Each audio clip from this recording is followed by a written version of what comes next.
Artificial intelligence, or AI, has sparked both fascination and fear, with some wondering if it could one day conquer the world.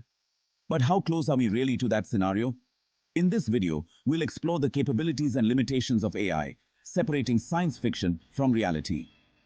AI, at its core, is designed to process massive amounts of data, learn patterns, and make decisions or predictions based on that data. This has led to impressive advancements in fields like healthcare, finance, and even creative arts. However, AI's current state is far from the super-intelligent entities often depicted in movies. While AI can outperform humans in specific tasks, such as playing chess or diagnosing diseases, it lacks true consciousness, self-awareness, and general intelligence, the qualities needed to conquer the world.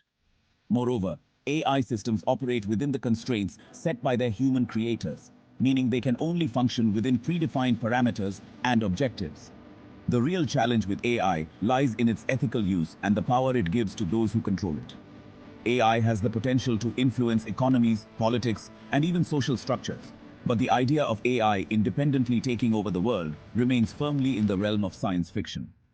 To prevent misuse, it's crucial to establish strong regulations and ethical guidelines to ensure AI benefits society as a whole. In conclusion, while AI is transforming our world in remarkable ways, the notion of it conquering the world is more a product of our imagination than a likely reality. The future of AI depends on how we choose to develop and use it, making human oversight and ethical considerations more important than ever.